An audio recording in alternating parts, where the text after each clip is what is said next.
welcome to the SciFi Pubcast. Come for a drink, but stay for the speculation. We're talking Star Trek, Strange New Worlds. Yep, we went there with Professor Randal Graham. So be like Captain Pike, who enjoys a timely martini. Grab a drink. You'll need it. This is the SciFi Pubcast.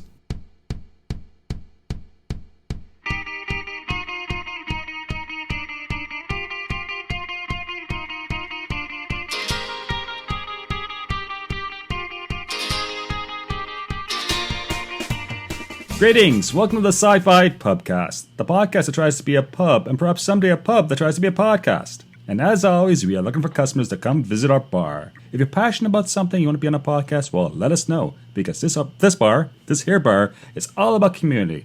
If you want to help us out, please consider leaving a 5-star review wherever you find us, and subscribing to our YouTube channel.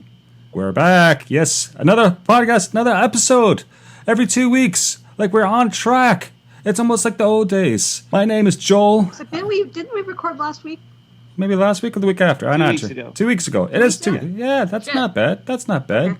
So SciFi Pubcast. I'm Joel. I'm the owner of the so-called place, so to speak. And yes, that's the voices you hear are our regular staff members, Carrie Simpson and Derek Beebe. And we're also joined today by our good friend and colleague, Dr. Randal Graham, Professor Randal Graham, author of Before Life and Afterlife Crisis. Drink! Hey! Hi, everyone. Good afternoon, everybody. Hey, there we go. What an introduction. Okay, I need a drink. But besides that, we're recording on a Sunday afternoon, as always, mostly. And it's been good. I'm not hungover, so don't drink to that, please.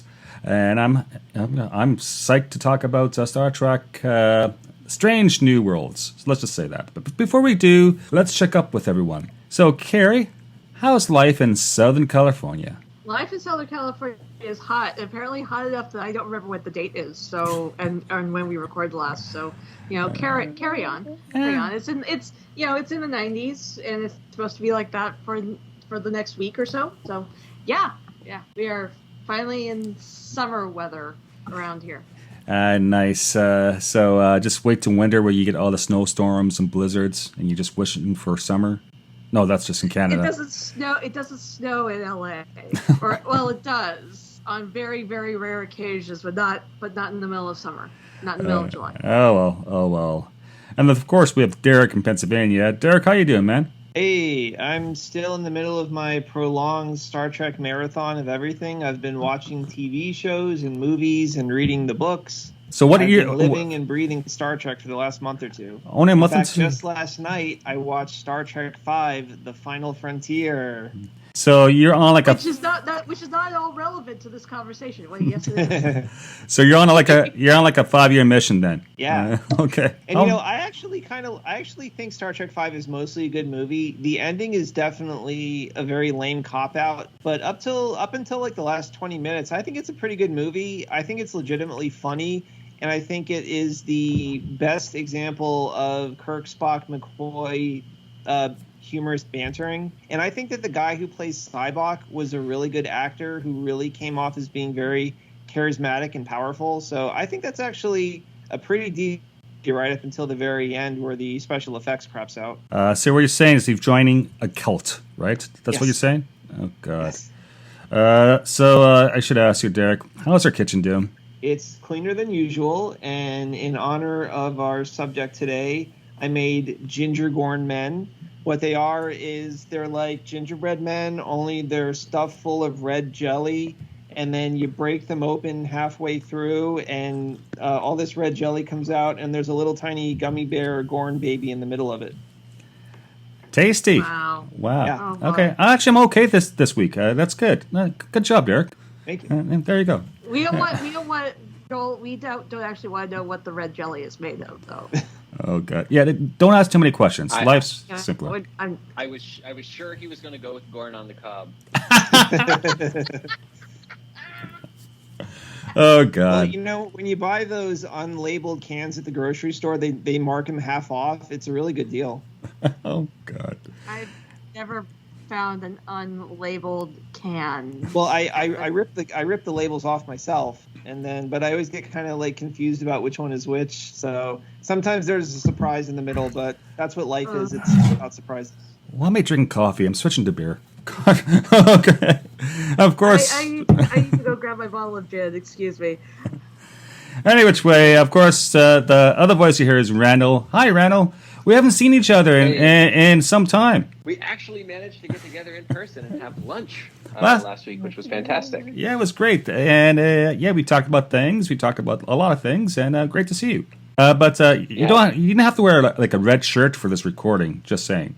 Well, yeah, I thought I would. I don't know whether it means command or doomed now, right, depending on the series we're watching. Oh man, so there's that. So what's new in your world? Well, very happy to be. Like Derek is currently, I am perpetually in a Star Trek rewatch mode. As you know, I'm always rewatching something from Star Trek at some point during the week. Right now, I'm in the middle of Enterprise, which I happened to watch an episode, which will be relevant to our discussions today, but I'll leave that for later. Also, we're entering a week to my birthday, so I'm getting very excited about that because the present that I ask for from my wife every year for my birthday is that for the week leading up to my birthday, I don't have to do a damn thing. So any little jobs around the house, whatever, she takes over, and I do the same for her before her birthday. So I'm looking forward to that. But July is largely downtime for me. I'm still writing and that sort of thing, but not much goes on at the school. So a pretty relaxing month for me, and excited to be on the podcast again, particularly chatting about Star Trek, which is always my favorite topic on the show. That's great. And I'm trying to up my Star Trek game. So I have been trying to catch up. I am now in the stage where I'm buying books on the history of Star Trek. Yes, I'm going down that rabbit hole fairly deep.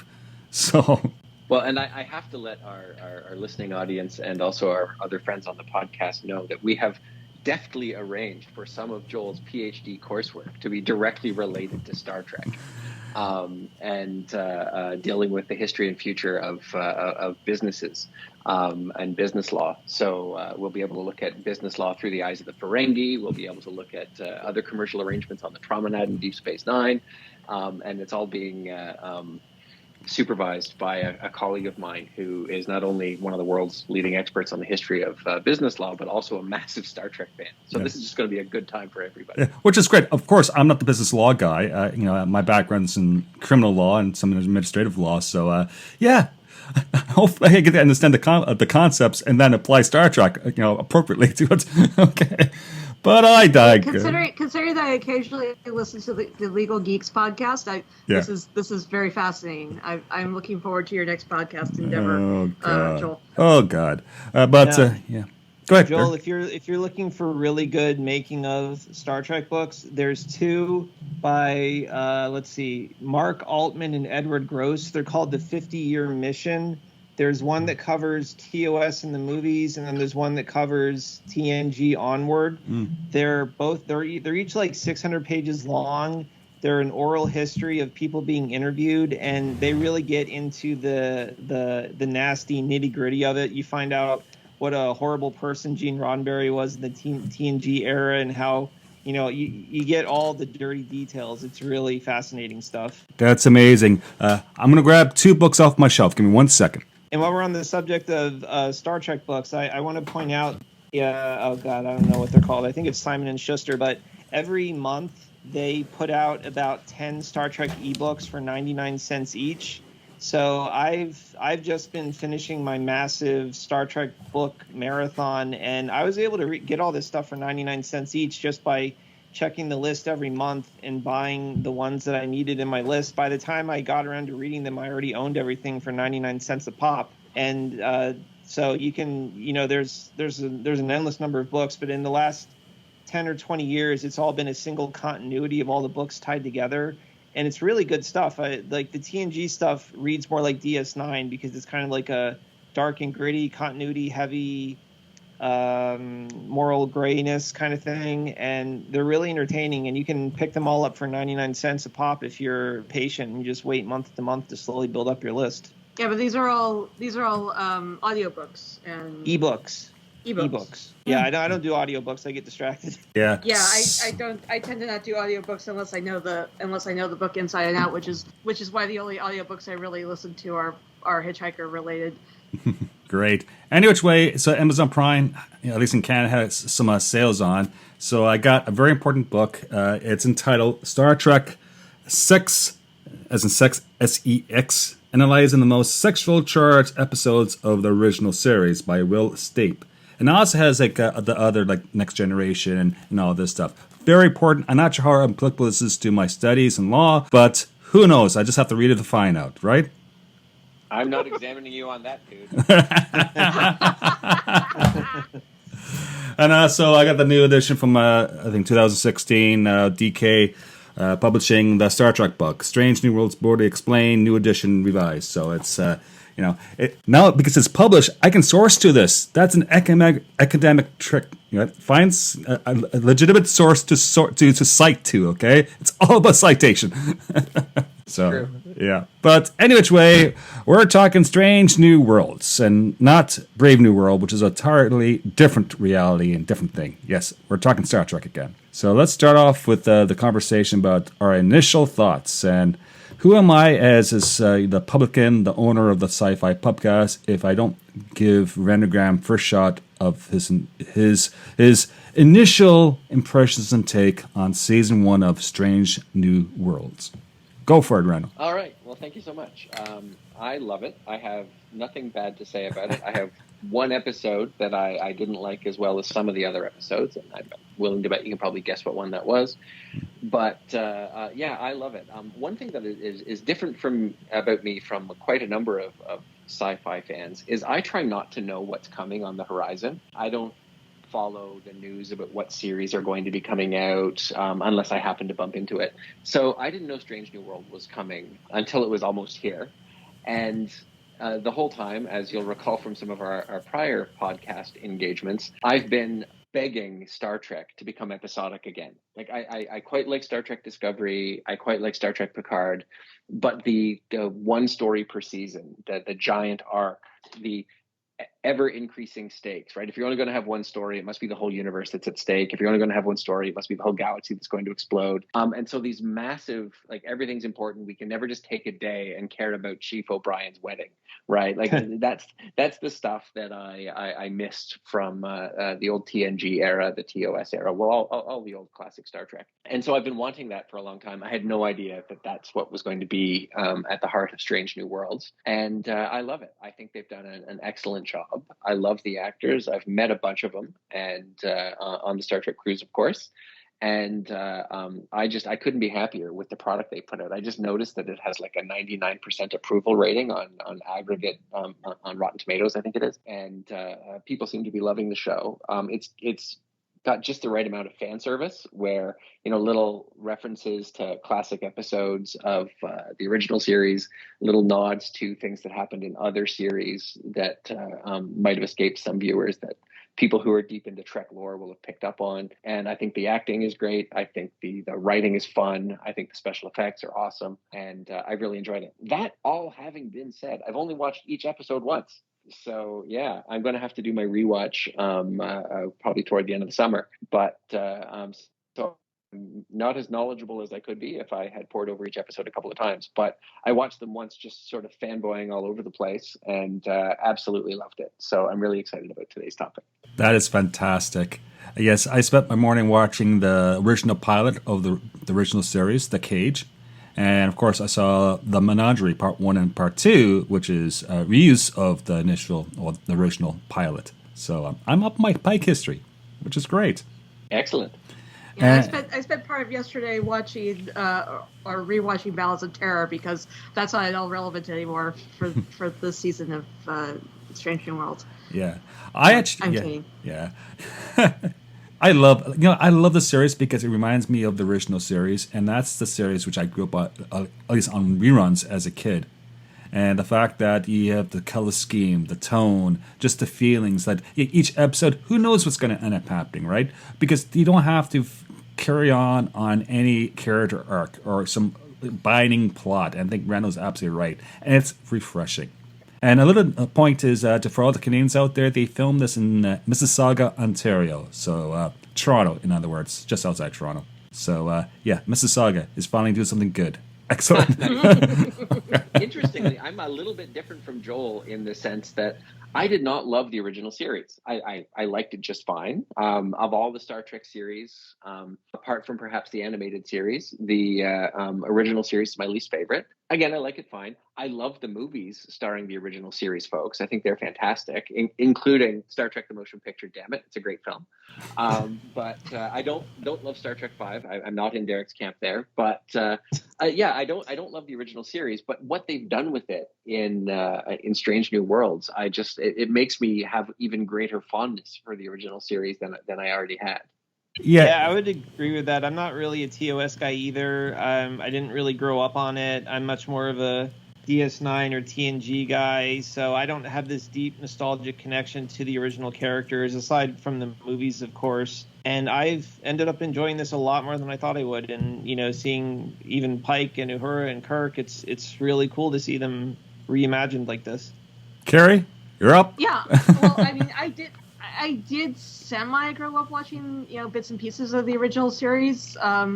Occasionally there would be a marathon on the fifth broadcast network channel or something like that when I was a kid.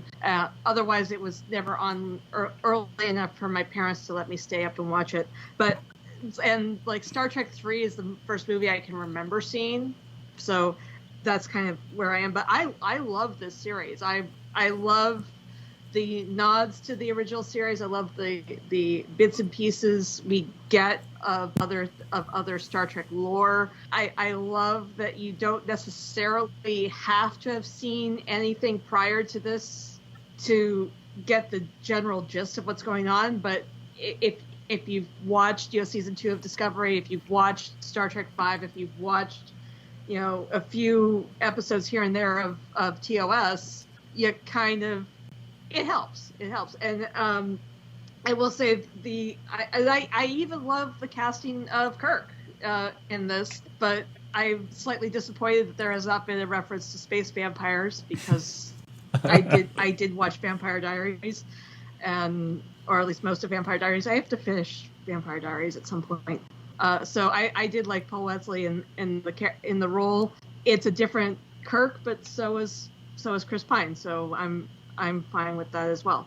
My only kind of bit squickiness was I was not prepared for the for episode 9, in that I was not prepared to see another nod to Alien that I have no intention of watching again. Oh, ouch. Okay.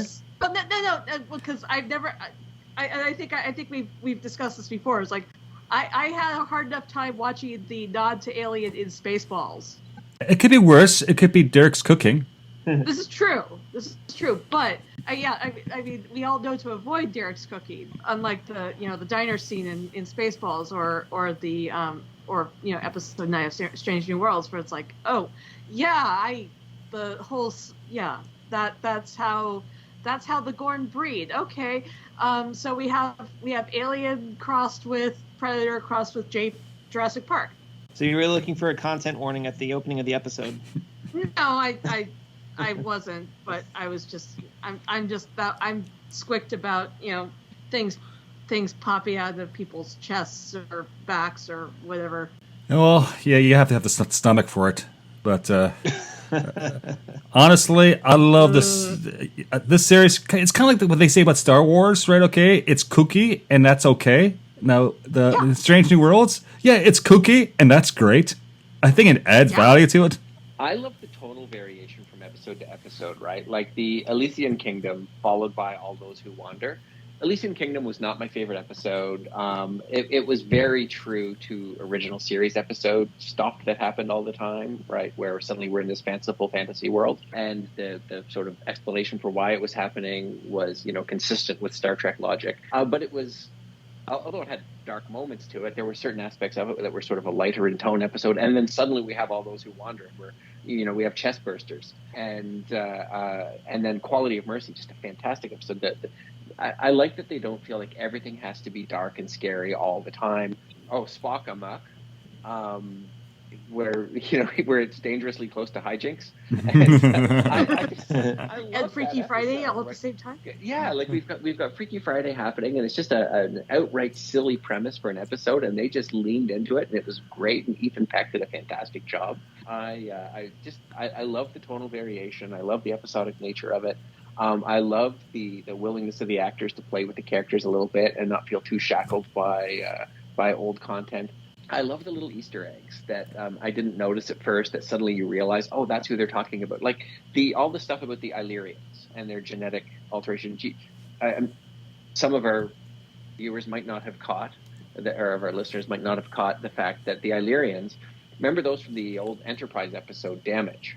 They're the folks who Archer just completely kicks in the groin to save Earth. Right? They come along and there's the ship that helps them. Casey Biggs, who was famous for playing Galdemar, he plays the Illyrian captain. They willingly help the Enterprise recover from some damage that it's had on its Xindi mission in the Delphic Expanse. And then the Enterprise robs their warp coil and leaves them stranded because it's their only way. And it's the emblematic episode for Archer crossing over to being sort of a dark, grim warrior who just has to save the Earth at all costs, even at the cost of his own moral code.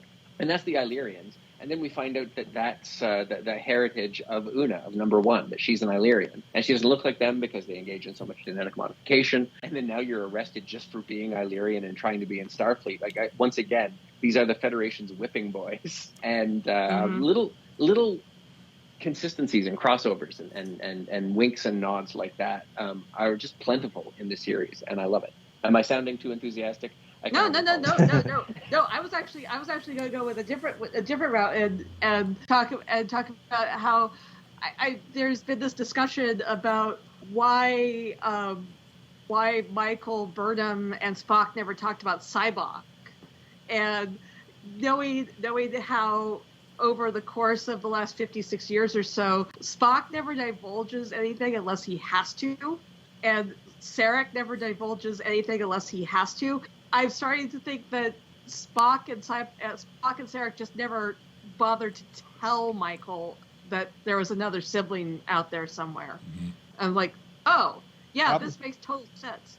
Also, I've known Joel for like 100 years, and I'd give you $50 if you can name my sister. Wait. So it's going to be like some sort of Scottish Ontario name. Carolyn? No. Close, but no. Yeah, Carol. Well, none of you know my sister. So. my sister's name is Karen. Oh, see, I told you. That's great. He was close. And yes, she wants to see the manager. That's great. I'm sure she loves that. Yeah, I love it. Yeah, I'm someone who hates nothing but standalones, but I do agree that just having like a single 10-hour story chopped up into segments isn't that great either. There really has to be a balance where each episode does have its own story. So it was a refreshing change of pace to have Strange New Worlds be mostly standalones while still having, character arcs running. And, we have a continuing story with the Gorn that I was hoping we were going to get more from. And I was also, when they name dropped Sybok, I got really excited. It's like, ooh, is that what the season finale is going to be about? But hopefully that'll be in season 2. But yeah, it is nice because Picard and Disco and all those things, they're great, but they are very heavily serialized, and I do like there to be a balance of the two. And Strange New Worlds kind of leans more towards the standalone side of the equation, but I think it's a nice change of pace.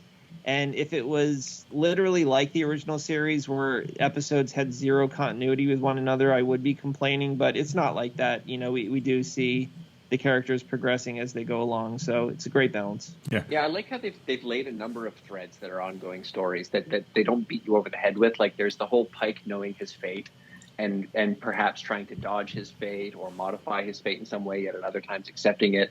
There's the Sybok thing that we may see happening. There's the whole Illyrian thing with number one getting arrested, and they've had a number of things and the Gorn issue that Derek mentioned, where we have ongoing character development related plot issues that are laying seeds for lots of future episodes that we hope to see more of, but still having little standalone stories other things like the developing potential pseudo romance between Nurse Chapel and Spock, things that were hinted at in the original series. I think they've done a really good job of mixing those things, like having some continuity, having some stories that you want to see how they turn out, 7 or 8 episodes hence, but also like here's now suddenly a story about a kid's imagination.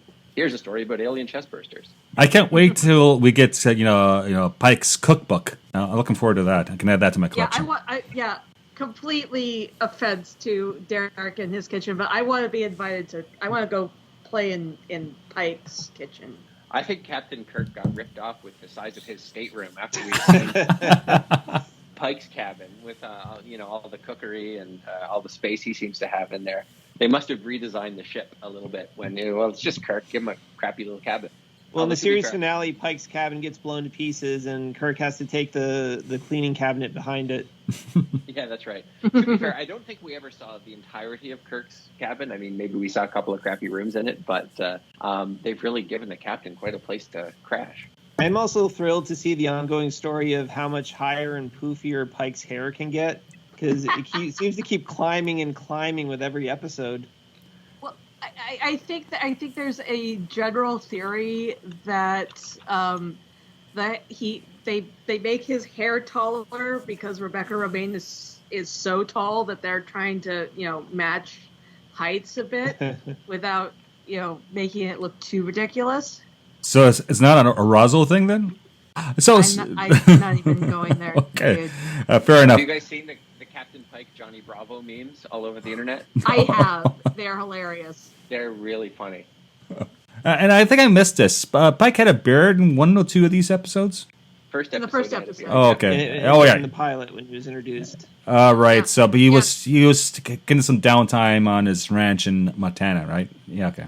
Yeah. Well, and there is the general internet consensus that was Anson Mount taking full advantage of the COVID beard. I need to pay more attention to what's happening in the Star Trek community, because that's one community I'm not really tied into. I am starting to listen to Mission Log, so there's that. So I'm trying to catch up. Yeah. Yeah. So I listened to my first episode like last week. So yeah, there you go. So did you start from the beginning? No. They were doing the 37's Star Trek Voyager, but Earhart, right? Emily Earhart and all that good stuff. So cool. So I'm on it. I'm taking this stuff serious because that's what I do. I take things serious. Yeah. Any which way, lots of characters. We talk about Christopher Pike. There's Spock. There's Nurse Christine Chapel, which I think the actress is doing an amazing job doing that, and she's from Australia. What's her name again? Jess Bush. And she's incredibly charming. She really puts so much more into that role than what's on the page. It's funny because, at one level, she's quite immature as a character, right? She likes boys. She's like doesn't care about romance in terms of long-term relationships. But at another level, she's very highly intelligent in terms of being the medical person, the application of medical knowledge.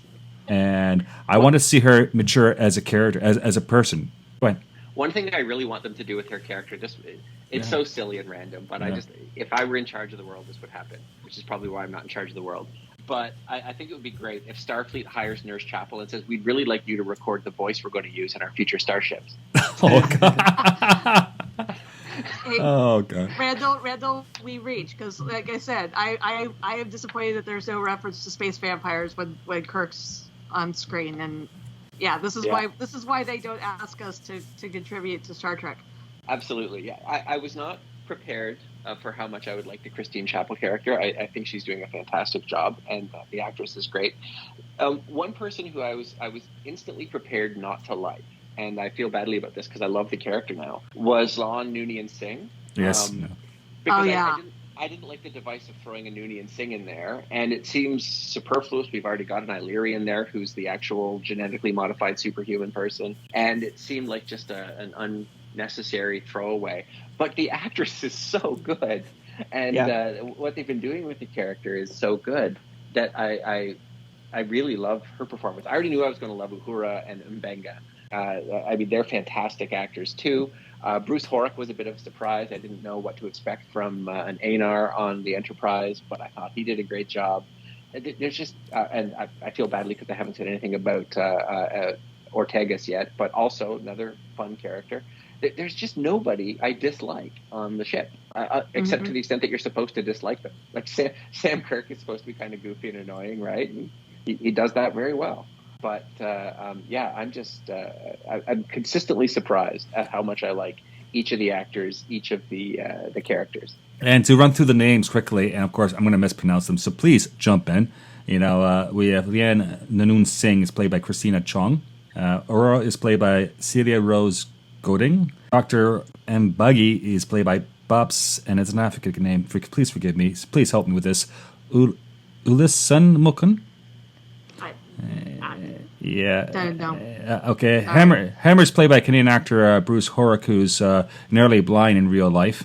And James Kirk is played by Paul Wesley, of course. And then Did you say Chief he's Kyle- blind in real life? Yeah, he has partial vision in one eye, and that's it. Oh, I didn't know that. Yeah.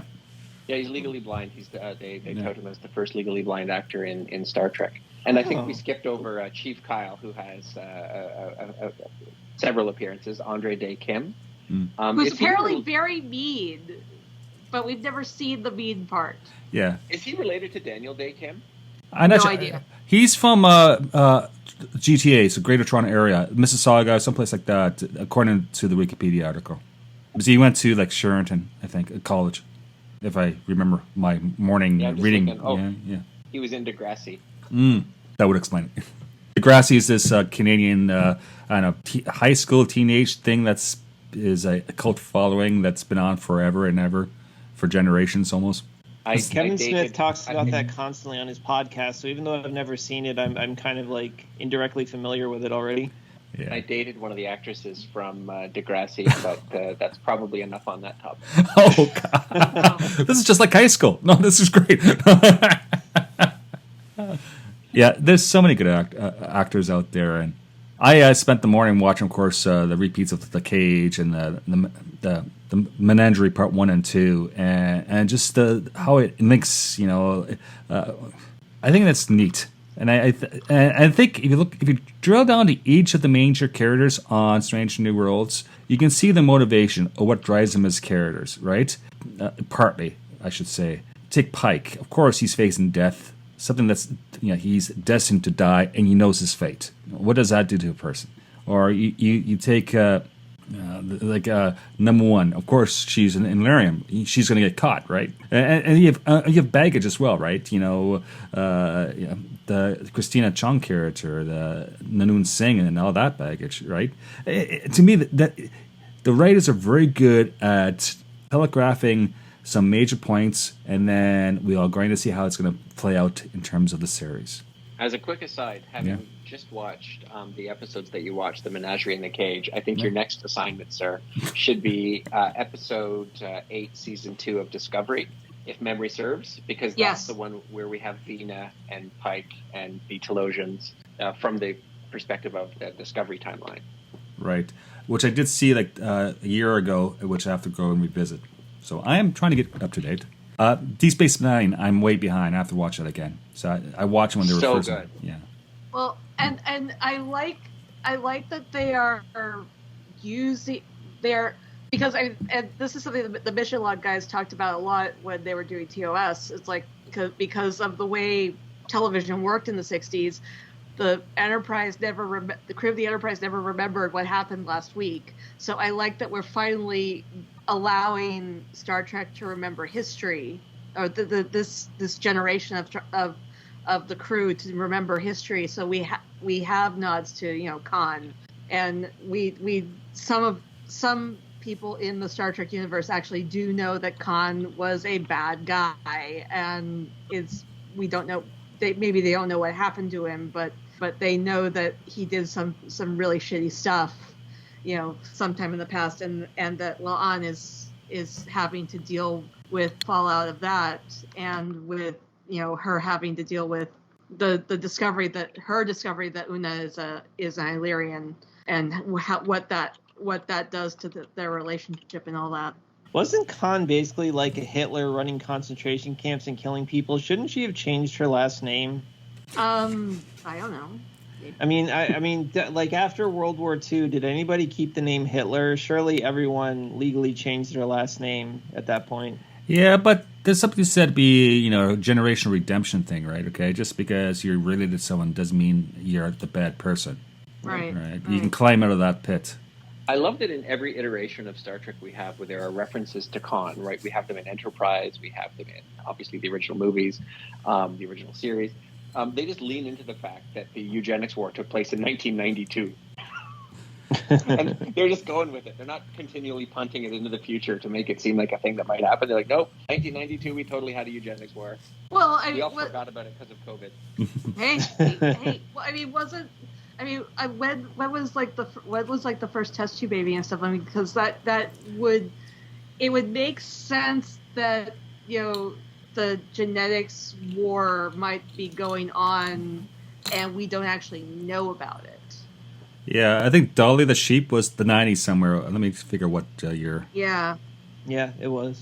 It's been so long ago I don't remember anything about it, but there is a book series by Greg Cox that shows what happened in the eugenics wars, and I don't know, I read it 20 years ago, so I don't remember anything about it. I just remember I'm pretty sure that Khan took over India and was running concentration camps and killing people and stuff. I mean, it was like a world war. It wasn't World War III, but it was, you know, pretty close to it. Yeah, I'm reading the entry on him, and they on Memory Alpha, and Khan ostensibly was sort of the most peaceful of the rulers. He ruled the entire, most of Asia and the Middle East, and wasn't massacring people. He avoided war. He considered himself a benign ruler with power over millions, but wasn't as horrible as some of the others. So I don't know. I haven't read Star Trek books. I'm going by stuff that comes largely from the shows. Yeah, and Dolly was 1996 for reference. Yeah, so it makes sense that the eugenics war, quote unquote, is something that it's happening maybe behind the scenes and we don't, and the general population maybe doesn't know the full extent of it. And I mean, you know, you fast forward to the end of Picard season 2, and Sung has this big folder on Project Khan. Okay, that's not going to be important ever. Yeah. Speaking of all this Khan stuff in the eugenics war, I recently rewatched Cold Station 12 and the Augments of Enterprise. Oh yeah. Where we use the augments, and eventually leading up to the explanation of why the Klingons in the original series don't look like the movie era Klingons. But I like some of the stuff they do with the eugenics stuff. It just always makes me giggle a little bit when I think I can remember 1992 pretty vividly. And I was in grade 12. Okay.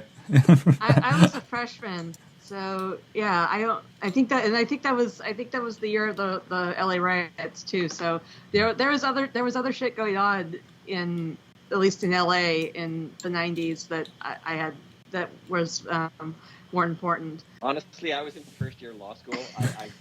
I could have missed the eugenics war. Fair enough. That's funny. I was playing football and rugby for my high school, so I get hit in the head a lot of times. So same thing works for me, man. Okay. Well, but to Randall's point, that I don't remember which book it's in, but there are references to some kind of genetic disease or something in some of the books from the 80s and 90s Star Trek books that reference something that happened to the Klingons that made them made their appearance change. It's not a new concept. I found it fascinating that they actually went there with Enterprise, and then, you know, that became part of the, you know, the general reference point for, you know, how it was that the Klingons looked different in TOS than other parts of, you know, Trek lore. I thought it was the perfect excuse for the change, but it's also, of course, the even better version was in Trouble with Tribbles on DS9, where Worf just said, "We do not discuss it with outsiders." I thought that was hilarious. I knew a lot of Trek fans who got mad at that, and I thought, you know what, that's awesome. It's just perfect. Go with it. We don't discuss it. We're not proud of that moment in our history. I love it. It's fantastic. Oh, God. So what do we want from Season 2 of Strange New Worlds? More of the same. Or Gorn.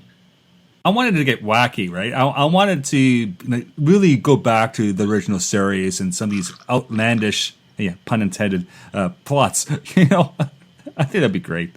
I also want to see Cybok as a villain. or Cybuck in general. I want to see more of Captain Angel because she was fabulous. Yeah, who needs to, like, everyone needs a space part, an attractive space part if you're a man, right? They're really playing for the young men out there who's heterosexual.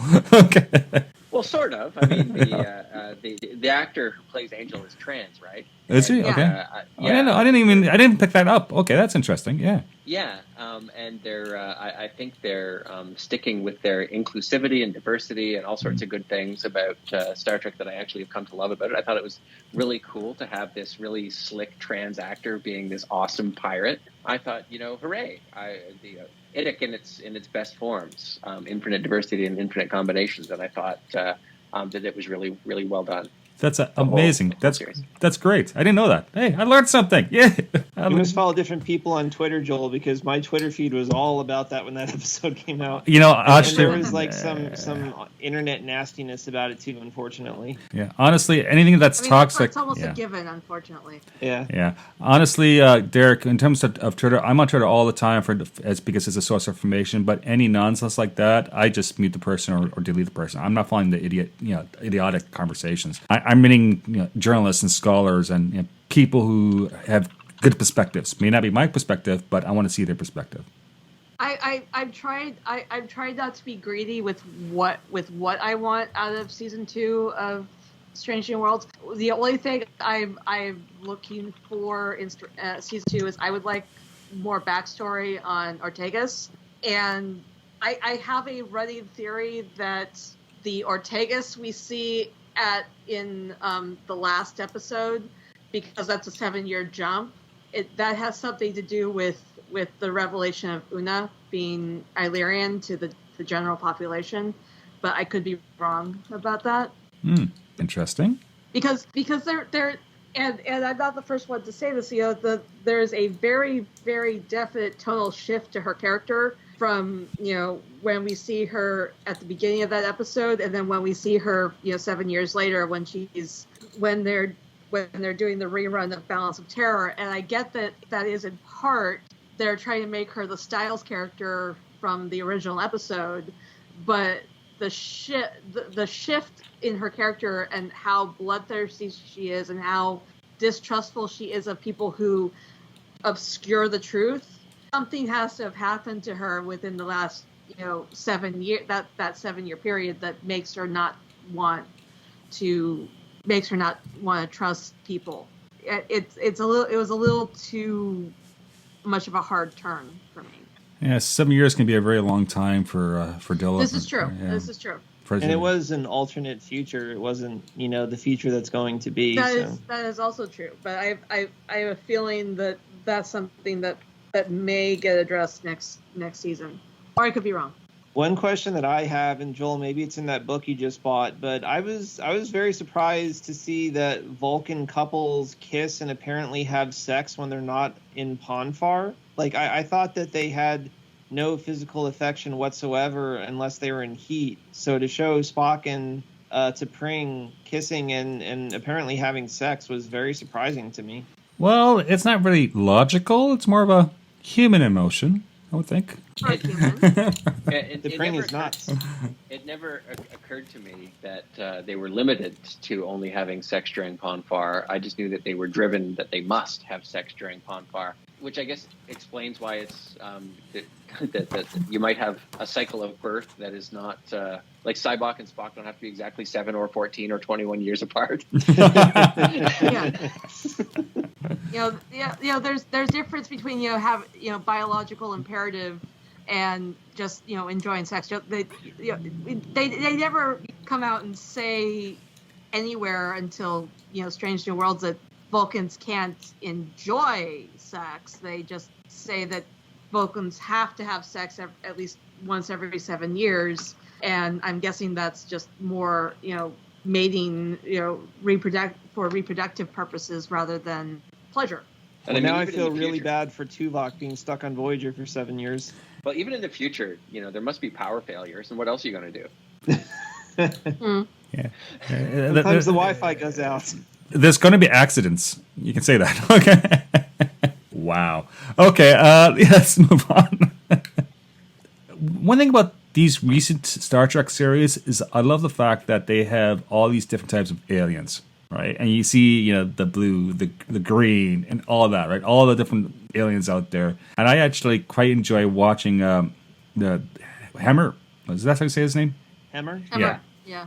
Right?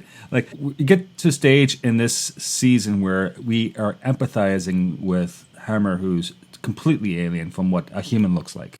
That takes work. I like that. I thought Hammer was a great character. I was shocked and saddened when they killed him off.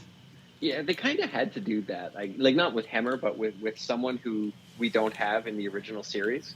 Because they're like, one of the difficulties of writing a show that is set in the middle of a timeline that already has established outcomes is how do you have peril? Like, we all know what's going to happen to Pike. We all know what's going to happen to Jim Kirk.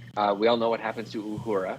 So we know Uhura's not going to get killed anytime soon, unless and if she does, it's going to be temporary. It's not going to take. Right. You still got to do that fan dance on Nimbus 3. That's right. That's right. Oh boy. So we've got all this stuff that we know what happens to future versions of these people. So you've got to start killing off the others to make there be stakes a little bit. So the writers they have a lot to grapple with. I think they've done a really good job. But yeah, I like Hammer. I did not expect to see him kick off. I wasn't surprised that one of the people who we don't see in the original series died, because you do want to have some stakes. But I thought they handled his death really well. Well, I thought allowing him to go out on his own terms too was nice. I mean, he didn't choose to, be impregnated with, Gorn eggs, but at least they allowed him to, to deal with it himself rather than, try to keep him alive until, it was too late to do anything else. So I appreciated that. I did understand some of the backlash about, killing off the only, disabled person in the cast. Mm-hmm. And yeah, that did kind of suck. But as you said, Randall, there are 4 characters in the main crew. 5. I guess Kyle counts. Yeah, Kyle does count. So there's like 5, 6. Shit, I am having a really. So you have Pike. As far as we know, Pike, Spock, Chapel, Kyle, Mbenga, and the Enterprise. And Uhura. Did I count Uhura already? And Una. Well, no, we don't know that Una has plot armor at this point. Oh, I'm talking about there are characters that we know have plot armor that are going to meet their fate at some other time. Gotcha. And then there are characters like Ortegas, like Hemmer, like Una and La'an that don't have that same plot armor. Well, we know that Una lives at least until a particular episode happens, because she does appear in the cage. Yes. Well, but this show is after the cage. Oh no. Okay, I actually researched this. Yeah, I don't think that's true. No. Well, what? No. There's confusion because the cage happened on the 5-year mission. Mm-hmm. I might get this wrong because it's confusing, right? But when they reused the pilot for the Menagerie Part 1 and Part 2 in the original series Season 1, right? Okay, so they went back, but that in the timeline is after Strange New Worlds. But Discovery Season 2, they showed a flashback to the events of the cage because Pike went back to the planet. Yeah, and Pike already knows Vina. Yeah. Mm. So and this show takes place after Discovery Season 2. Right. So no, Una doesn't have plot armor at this point. Okay. Sorry. This is why Star Trek makes my head hurts. Really, it does.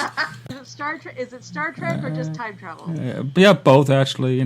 Can we just have simple, Joseph Campbell type characters? I get that type of stuff, right? So that's just mythology. Star Trek takes it to a whole different level. Okay. So the cage was in 2254. We have that established, and I'm just the reason I was thinking about this is when did Mbenga come along? Because Dr. Boyce, was the chief medical officer during the cage. But yeah, 2254 is when that happened. Gonna need those in star dates, Randall. And 59 is the setting for Strange New Worlds. So 5 years later. I can't wait until bones show up. McCoy? Yeah. I always think it's funny that the TV shows always use star dates, but then in all the novels, they always use the year instead of star dates. So it's I think there's been some sort of establishment that star dates don't actually mean anything anymore because they were just made up to begin with. Yeah. Oh yeah, they were always completely inconsistent, and then once the Next Generation came along, they vaguely related to what season number you were in, but really I've noticed that. I've been watching Next Gen. Yeah, they didn't really make sense when lined up to any other Star Trek continuum, but they were a vague sense of what season you were in during a specific series. Interesting. So, quick question: was everyone's least favorite episode also the fairy tale episode? No, why does people? Why? That was the only one that I episode? hated. I loved every other episode. Like I hate that one. I liked that episode. It did make me rather sad.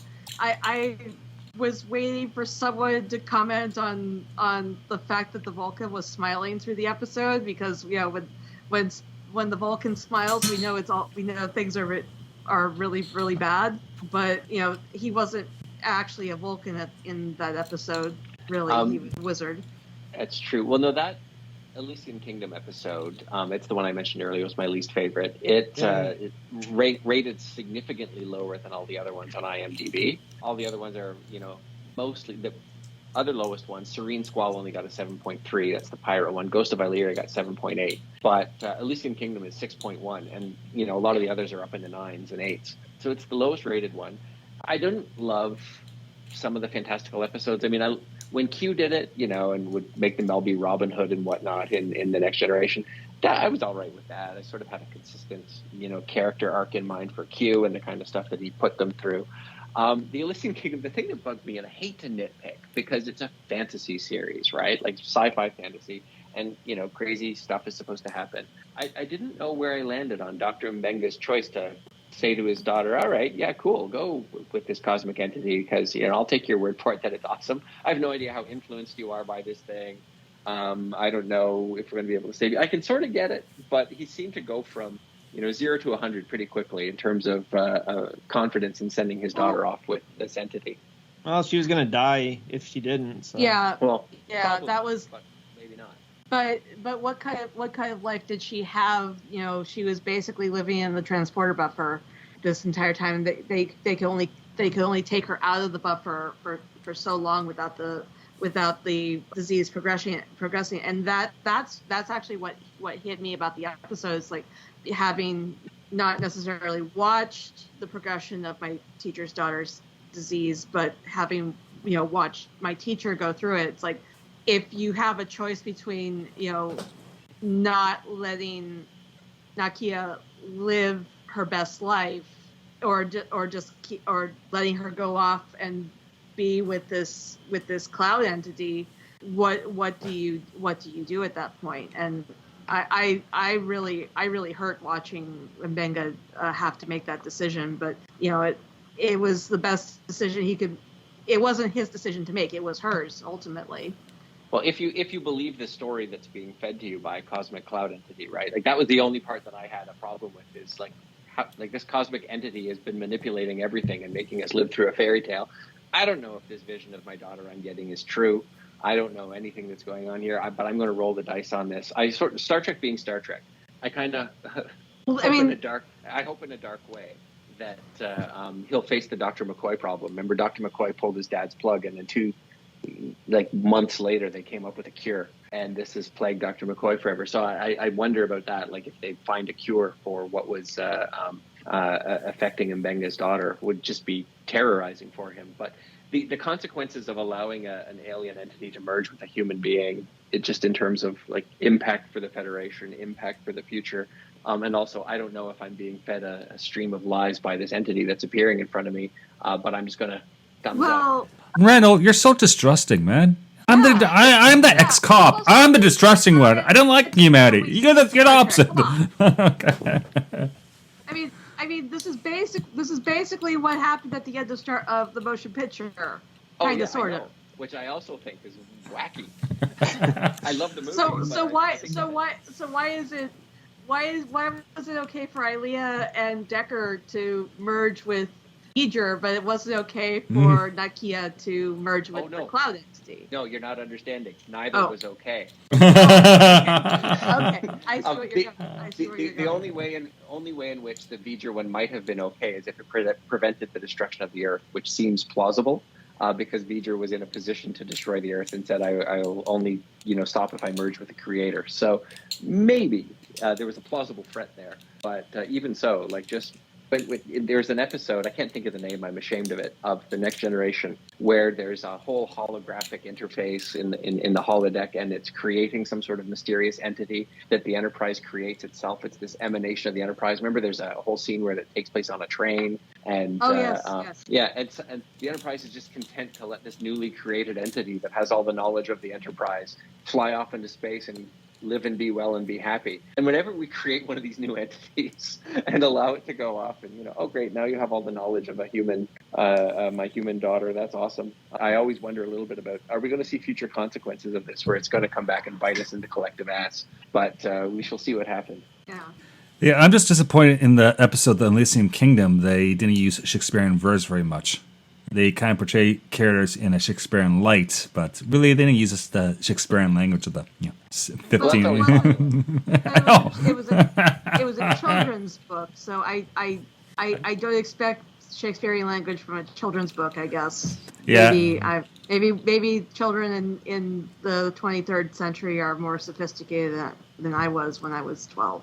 Yeah, me thinks I doth protest too much. I'm sure you are. All right, we're about an hour into this, so we should be wrapping this episode up because we have lives, right? We have things to do. Yeah, sure. Okay. Really quick, what's everyone's favorite episode? Mine is Spock Amok. Yeah, mine is, which one was that? Memento Mori. I think that was great, and I like the fact that there's death involved.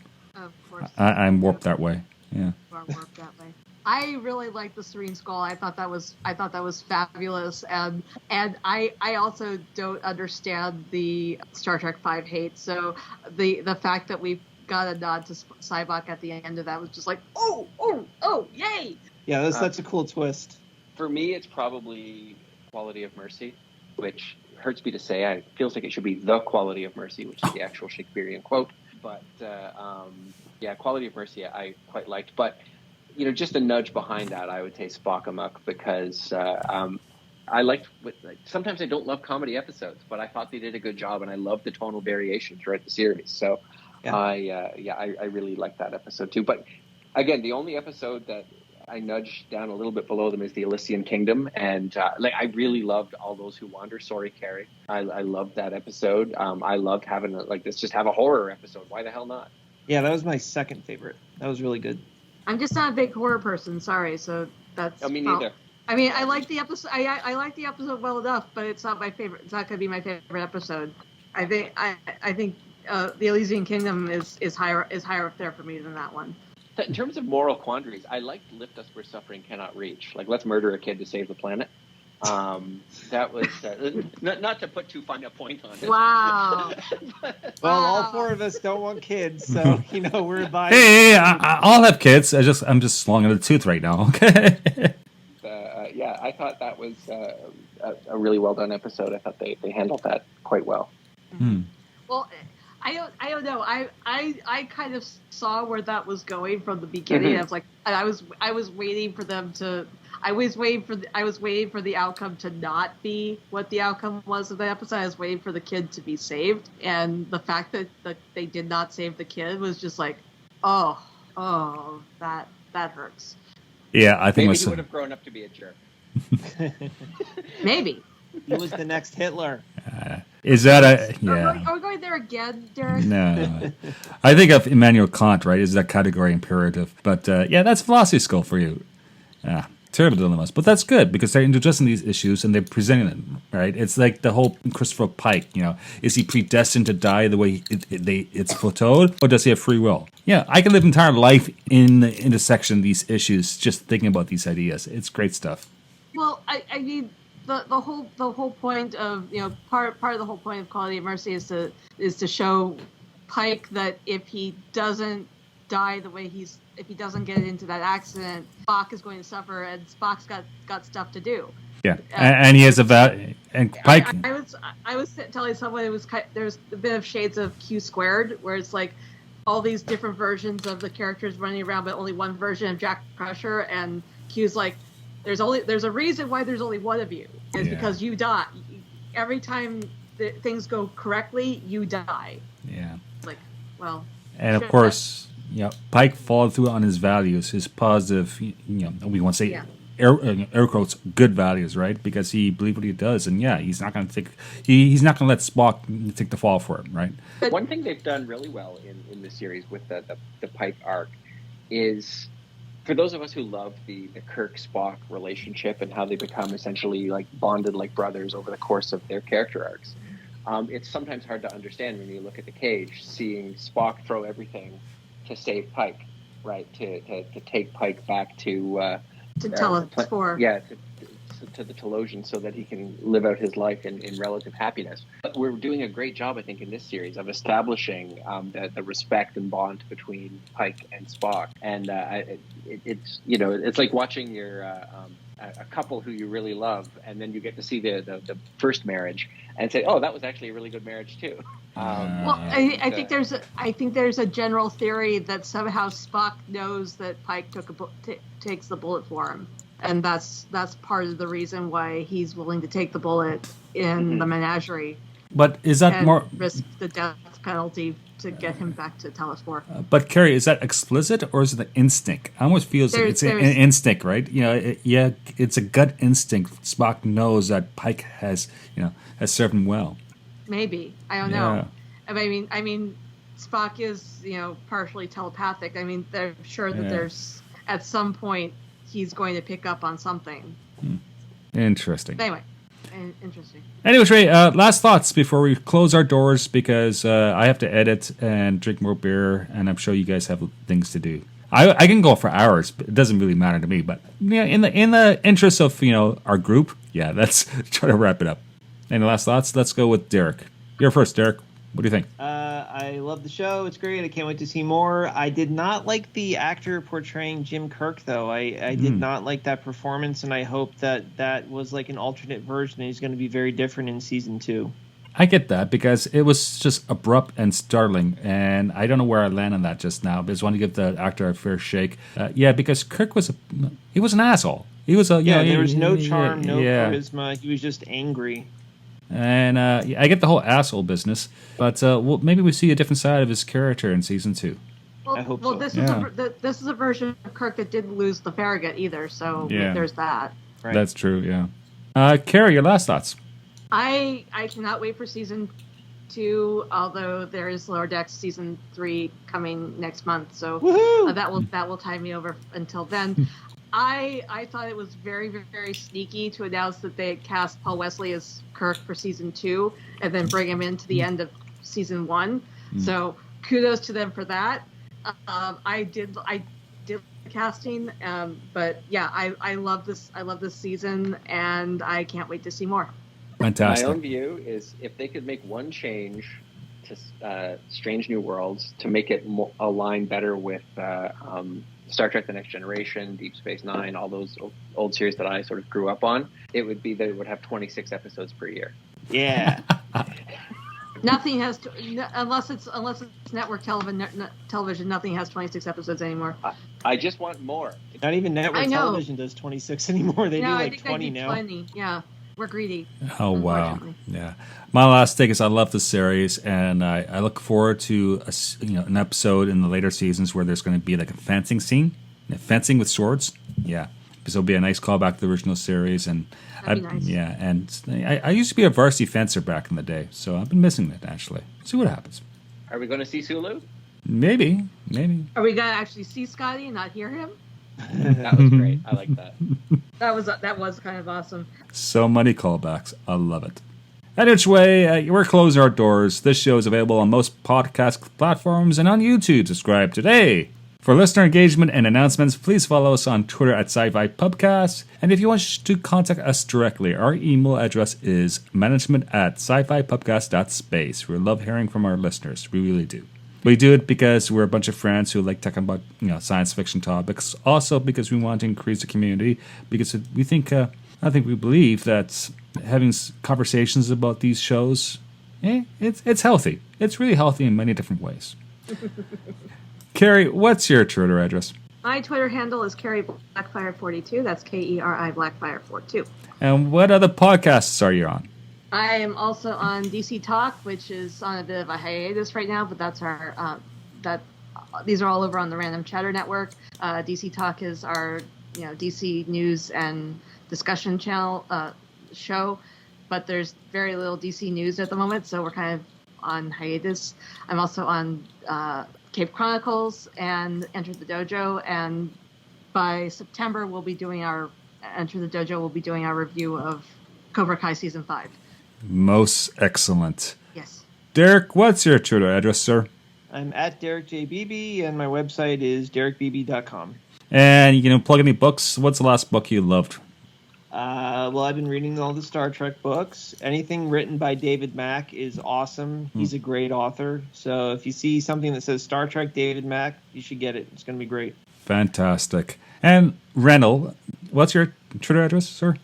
My Twitter address is at Randal_Graham, very cryptic. And also, like Derek, my cryptic website is randalgraham.com. Yeah, please check it out. And your new novel is coming out in September, right? It is. Nether you can see Region. my Nether Regions in stores in September. I've pre-ordered the book, by the way. We're gonna have to put explicit reading on the show now, Joel. I always do that as practice, just because I don't want any teenagers listening to this show that without the parents' permission, of course. Okay. Any which way, my Twitter address is at Joel_Welch. It's closing time. Please take care and make it home safely. We'll see you next time. Bye now.